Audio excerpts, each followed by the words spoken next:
அண்ணி நம்மள விடுங்க. அனுவை பத்தி கொஞ்சமாச்சும் யோசிச்சு பார்த்தானா? மூர்த்தி இல்லாம அவ ஏங்கி போயிட மாட்டா? உடம்பு வேற சரியில்லை நீ. அண்ணி ஒழுங்கு மரியாதையா என் போன் எடுக்க சொல்லுங்க, இல்ல எனக்கு போன் பண்ண சொல்லுங்க. என்ன ரொம்ப தர்ம சங்கடத்துக்கு ஆளாக்க வேண்டாம்னு தெளிவா சொல்லிடுங்க. அப்போ நீ ஹோட்டல் வைக்கிற எண்ணத்தை கொஞ்சம் மாத்திக்கோமா? முடியாத நீ. யார் என்ன சொன்னாலும் சரி, நான் என் முடிவா மாத்திக்க மாட்டேன். அவனுக்கு ஹோட்டல் வச்சு கொடுத்து அவனை முதலாளியா நான் அவனை உட்கார வைப்பேன். இது முடியாதுன்னு அம்மா சொன்னாலும் சரி, அந்த கடவுளே சொன்னாலும் சரி, நான் கேட்க மாட்டேன்.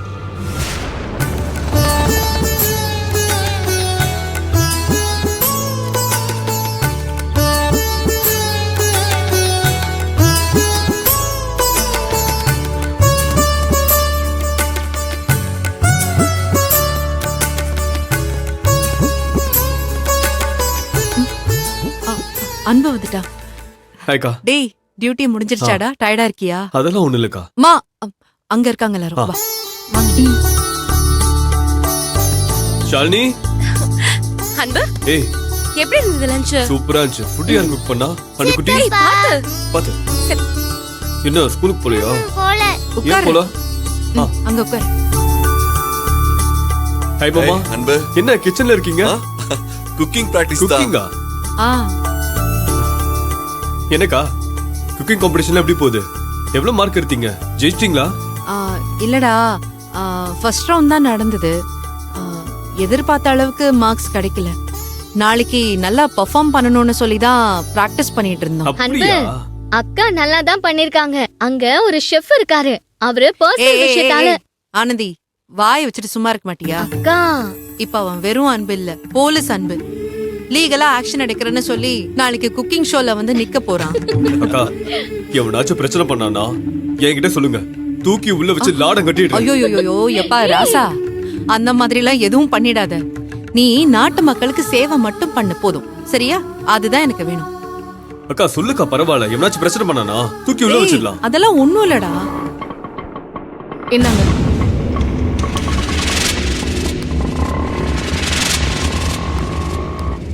கயல், கயல், கயல், யார் கயல்.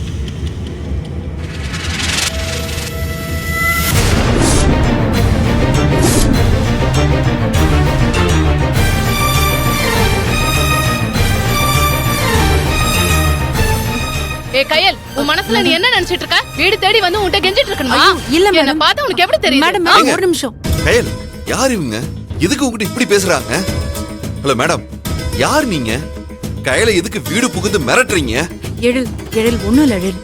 இத நான் பேசிக்கிறேன். மேடம் நீங்க வாங்க, தனியா போய் பேசிக்கலாம் வாங்க. எதுக்கு தனியா பேசணும்? அப்படி ஒண்ணும் இது யாருக்கும் தெரியாத விஷயம் கிடையாதுல. ஹலோ, யார் நீங்க? அத சொல்லாம தேவையில்லாம கத்திட்டு இருக்கீங்க. போலீஸ் Dress போட்டிருக்கீங்களே, முதல்ல நீங்க இவங்களுக்கு யாருன்னு சொல்லுங்க. இவங்க மேல நான் கம்ப்ளைண்ட் கொடுக்கணும். ஐயோ மேடம், சொன்னா புரிஞ்சுக்கோங்க. நீங்க வாங்க, தனியா போய் இங்க பேசிக்கலாம். பாரு, அப்படியெல்லாம் வர முடியாது. நான் இங்க எல்லாரும் முன்னாடியும் தான் பேசுவேன்.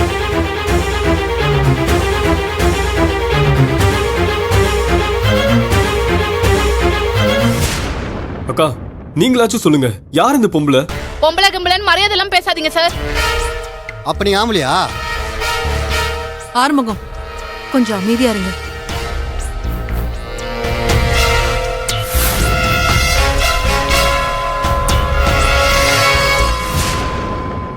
ஓ, உன் குடும்பத்துல இத்தனை பேர் இருக்காங்களா? அதனாலதான் குடும்பமே கெதின்னு இருக்கியா? இத பாருங்க, யாருமா நீங்க? எதுக்காக என் பொண்ணுகிட்ட இப்படி பேசிட்டு இருக்கீங்க? ஏன் நான் யாருன்னு என் வாயில தான் சொல்லணுமா? உங்க பொண்ணு சொல்ல மாட்டாளா?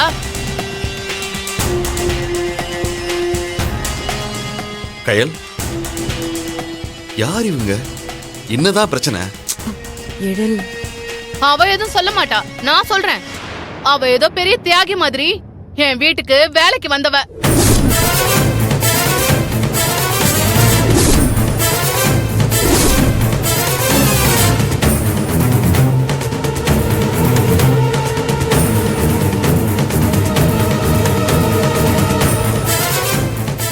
வேலைக்கா?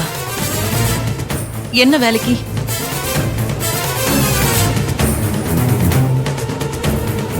இவெல்லாம் வாயை திறக்க மாட்டா, நானே சொல்றேன்.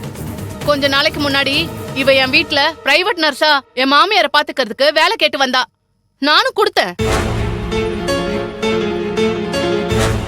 நல்லாதான் வேலை பார்த்துட்டு இருந்தா. திடீர்னு என்ன ஆச்சுன்னு தெரியல. குடும்ப கஷ்டம். நான் உங்க வீட்டு வேலையும் சேர்த்து பாக்குறேன்னு சொல்லி பாத்திரம் கழுவுறது, துணி துவைக்கிறது, பாத்ரூம் கழுவுறதுன்னு இதோட சேர்த்து என் மாமியாரையும் பாத்துக்கிட்டா. அதுக்கான எக்ஸ்ட்ரா அமௌண்ட்டையும் பேசியிருந்தேன்.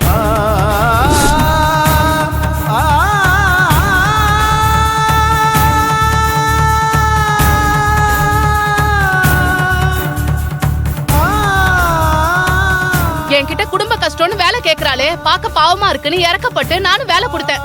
ஒழுங்கா வேலை பாக்குறதே இல்ல. அதெல்லாம் போக சமீப காலமா வேலைக்கே வர்றதே இல்ல. அன்னைக்கு ஏன் வேலைக்கு வர்றது இல்லன்னு கேட்டா, எங்க அண்ணன் பொண்ணுக்கு ஆபரேஷன், அதனால நான் வேலைக்கு வரலன்னு சொல்றா. இப்ப நான் டிவில பாக்குறேன், குக்கிங் காம்படிஷன்ல சமைச்சிட்டு இருக்கா.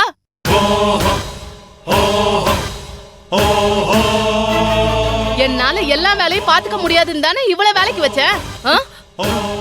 இவ என்னடானா பெரிய 5 ஸ்டார் செஃப் மாதிரி குக்கிங் காம்படிஷன்ல கலந்துக்கிட்டு என்ன கோமாளி ஆக்கிட்டு இருக்கா. அப்படி இல்ல. சம்பளத்தை தாண்டி இவளுக்கு முன்பணமா அதிகமாவே கொடுத்திருக்கேன். அதெல்லாம் எதுக்கு கொடுக்கறேன்? வேலை ஒழுங்கா நடக்கணும் தானே. ஆனா இவ வேலைக்கு வர்றது இல்லையே. இப்ப வீட்ல என்னன்னா போட்ட பாத்திரம் அப்படியே கிடக்கு, அழுக்கு துணி மிஷின்ல அப்படியே கிடக்கு, பாத்ரூம்ல நாரி கிடக்குது, என் அத்தை படுத்த படுக்கையா கிடக்குறாங்க. நான் ஒரே ஆளு எவ்வளவு வேலை தான் செய்யறது? நான் அங்க கஷ்டப்பட்டுட்டு இருக்கேன். என்கிட்டயே பணத்தை வாங்கிக்கிட்டு வேலைக்கே வராம இவ ஜாலியா இருப்பா. அத பாத்துக்கிட்டு நான் சும்மா இருக்கணுமா?